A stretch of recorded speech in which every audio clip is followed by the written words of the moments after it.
ஓவியத்துல கடவுளோட ட்ரெஸ்க்கு 4 ஸ்டெப்ல வந்து கலர் பண்ண முடியுமா?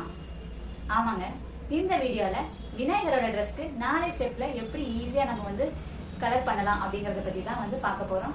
நான் ஆர்டிஸ்ட் பிரேமா. நான் Tanjore painting, oil, acrylic, pencil drawing இது எல்லாமே கஸ்டமைஸாவும் பண்ணி கொடுக்குறேன். கிளாஸஸாவும் எடுத்துட்டு இருக்கேன். தேவைப்படுறவங்க கீழே இருக்க நம்பருக்கு கான்டாக்ட் பண்ணுங்க. நான் போடுற வீடியோ உங்களுக்கு பிடிச்சிருந்தா மறக்காம சப்ஸ்கிரைப் பண்ணுங்க. அப்பதான் உங்களுக்கு வந்து ரெகுலரா வீடியோஸ் வந்து வரும். நீங்க தாஞ்சூர் பெயிண்டிங் இது எல்லாமே ஈஸியா கத்துக்க முடியும். வாங்க வீடியோக்குள்ள போலாம்.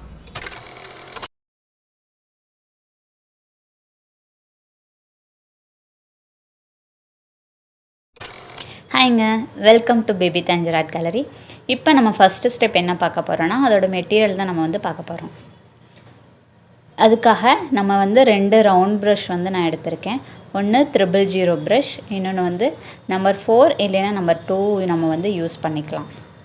செகண்ட் பார்த்திங்கன்னா வந்து கலர் தான், ஒயிட் கலர், அடுத்தது க்ரோம் எல்லோ, அதுக்கப்புறம் போஸ்டர் ரெட், நெக்ஸ்ட்டு பார்த்திங்கன்னா ஆரஞ்சு. ஏற்கனவே நான் வந்து இது பிக்சர் வந்து வரைஞ்சி வச்சுட்டேன். உங்களுக்கு வேணும்னா நீங்கள் வந்து ட்ரேஸ் எடுத்து கூட வச்சுக்கலாம். இந்த மாதிரி வரைஞ்சாச்சு. இதில் வந்து நான் ஏற்கனவே தோத்தியோட அந்த டிசைன்ஸ் எல்லாமே நான் வரைஞ்சிட்டேன். இப்போ அதுக்கு வந்து நம்ம ஃபஸ்ட்டு ஸ்டெப்பாக வந்து பேஸ் கலர் வந்து கொடுக்கணும். அதில் வந்து பார்த்திங்கன்னா நம்ம லைட்டிங் எங்கே வேணுமோ அங்கே வந்து அந்த கேப் விட்டுட்டு நான் இப்போ வந்து எல்லோ கலர் ஃபஸ்ட்டு கோட்க்கு எல்லோ வந்து கொடுத்துருக்கேன். இதில் வந்து 3 கலர் ஃபஸ்ட் கோட்லேயே நம்ம வந்து கொடுப்போம். எங்கெங்கே தேவையோ அங்கங்கே வந்து விநாயகரோட அந்த ட்ரெஸ்க்கு வந்து நம்ம கொடுத்துடணும். இந்த மாதிரி நம்ம பண்ணும்போது ரொம்பவே ஈஸியாக இருக்குங்க. பிளெண்டிங் இதிலெல்லாம் வந்து நம்ம வந்து கவலைப்படவே தேவையில்லை தப்பாக வருது அப்படின்னு சொல்லிட்டு. அதுவும் இல்லாத நம்ம இது வந்து நான் பேப்பரில் வந்து வரைஞ்சிட்ருக்கேன். உங்களுக்கு தாஞ்சூர் பெயிண்டிங்கில் போர்டில் வரையும்போது நம்ம வந்து கலர் வந்து அதிகமாக வைக்கணும். ரெண்டாவது கலர் பார்த்திங்கன்னா அந்த லைன் நம்ம போட்டிருக்கோம் அதை ஒட்டியே ஆரஞ்சு கலர் வந்து நம்ம அது மேலேயே கொடுக்கணும். இது எப்படி தெரியும்னா பாதி எல்லோ பாதி ஆரஞ்சு இருக்க மாதிரி வந்து உங்களுக்கு தெரியும் பார்க்குறதுக்கு. கார்னர் எல்லா பிளேஸ்லேயுமே வந்து நம்ம கொடுத்துடணும். ஃபுல்லாக இது வந்து இதே மாதிரியே கொடுத்து முடிச்சிடணும்.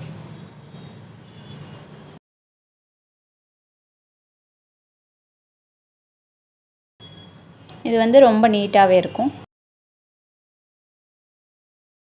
உள்ளே வந்து இப்போ நம்ம கேப் இருக்குல்ல அந்த இடத்துல வந்து என்னென்னா ஒயிட்டு கூட க்ரோம் எல்லோவை நம்ம ஆட் பண்ணோம். ஒயிட் அதிகமாகவும் க்ரோம் எல்லோ கம்மியாகவும் வந்து நம்ம மிக்ஸ் பண்ணிவிட்டு அதை வந்து அந்த மீதி பிளேஸில் வந்து கொடுக்கணும்.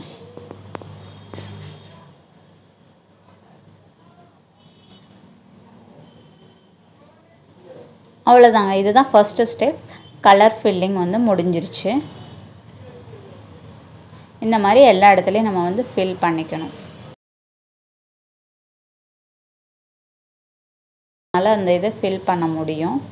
நெக்ஸ்ட்டு அந்த பிளண்டிங்கில் தான் வந்து நம்ம நிறைய பேர் மிஸ்டேக் பண்ணுவோம்.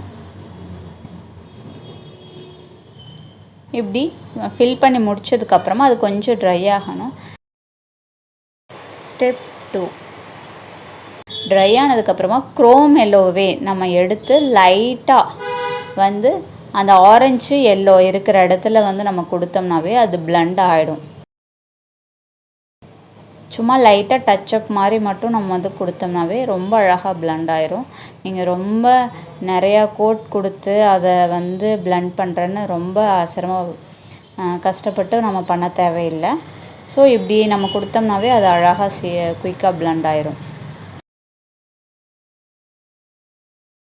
இது நான் வந்து கலர் அதிகமாக யூஸ் பண்ணல, கொஞ்சம் வாட்ரியாக தான் வந்து எடுத்து அந்த ஒரு லேயர் மேலே லைட்டாக கொடுத்துருக்கேன்.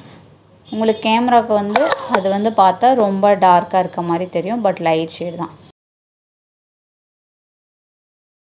அதுக்கப்புறம் பார்த்திங்கன்னா ஹைலைட்காக ஒயிட்டை வந்து நம்ம அந்த இடத்துல வச்சிடணும். இது வந்து ஸ்டெப் 3 ஹைலைட் நம்ம வந்து வைக்கிறது.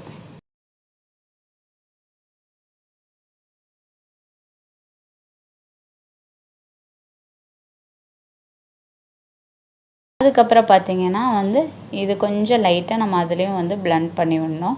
அப்போ தான் அந்த ஒயிட் வந்து இதாகும். நீங்கள் கொடுத்ததுக்கப்புறம் அது லைட்டாக கொடுத்தீங்கன்னாவே முடிஞ்சிடும். ஸ்டெப் 4 பார்த்தீங்கன்னா அவுட்லைன் கொடுத்துட்டு நமக்கு எங்கெங்கே வேணுமோ அந்த இடத்துலலாம் டிசைன் பண்ணிக்கிறது, அவ்வளோதான். ஸோ இதுக்கு வந்து நான் பார்த்தீங்கன்னா க்ரிம்சன் வந்து யூஸ் பண்ணியிருந்தேன். இந்த மாதிரி லைன்ஸ்லாம் வந்து நம்ம ரெட்டில் வந்து க்ரிம்சனில் வந்து கொடுக்கும்போது ரொம்ப நீட்டாகவே இருக்கும் பார்க்குறதுக்கு.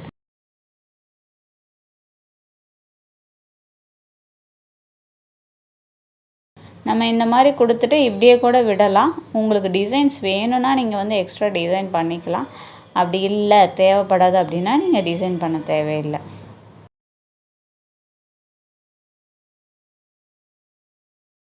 ஸோ இந்த மாதிரி வந்து அழகாக லைன் போடும்போது கொஞ்சம் நீங்கள் பார்த்து போடணும். 000 ப்ரஷ் வந்து யூஸ் பண்ணணும். இப்படி கீழேருந்து மேலே இழுக்கும்போது உங்களுக்கு அது வந்து லைன் வந்து நல்லாவே சூப்பராக வரும். ஸோ இப்படி ஓவராலாக வந்து கம்ப்ளீட் பண்ணியாச்சு. இதுக்கப்புறம் பார்த்திங்கன்னா எங்கெங்கே டிசைன்ஸ் வேணுமோ அங்கங்கே நம்ம வந்து கொடுத்துக்கலாம். டாட்ஸ் வைக்கலாம், இல்லை வந்து ஸ்கொயர் மாதிரி போடலாம், இல்லை லைன்ஸ் மாதிரி போடலாம்.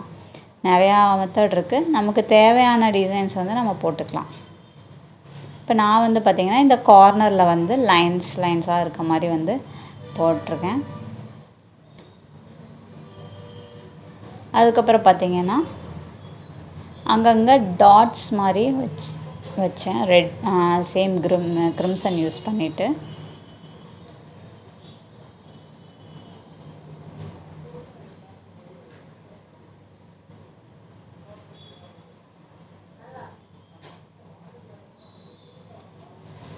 அதுக்கப்புறமா பார்த்தீங்கன்னா ஒயிட் டாட்ஸ் வச்சேன். நமக்கு தாஞ்சூர் பெயிண்டிங்கை பொறுத்த வரைக்கும் ஒயிட் டாட்ஸ் வந்து ரொம்ப இம்பார்ட்டன்ட். நம்ம ஒயிட் டாட்ஸ் வச்சோம்னாவே படம் வந்து ரொம்ப அழகாக தெரியும்.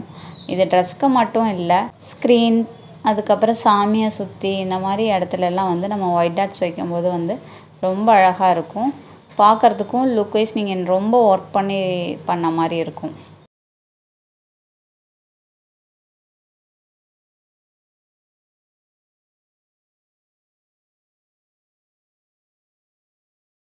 ஸோ அதே மாதிரியே நான் அந்த ரெட் லைனுக்கு மேலேயும் ஒயிட் டாட்ஸ் வச்சுட்டேன்.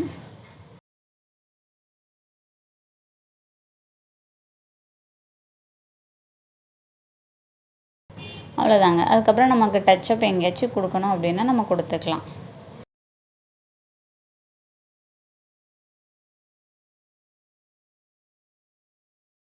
இது பாருங்க, பார்க்கறதுக்கே ரொம்ப அழகாக இருக்கு. இந்த வீடியோ உங்களுக்கு பிடிச்சிருந்தா மறக்காம லைக் பண்ணுங்க, ஷேர் பண்ணுங்க, சப்ஸ்கிரைப் பண்ணுங்க.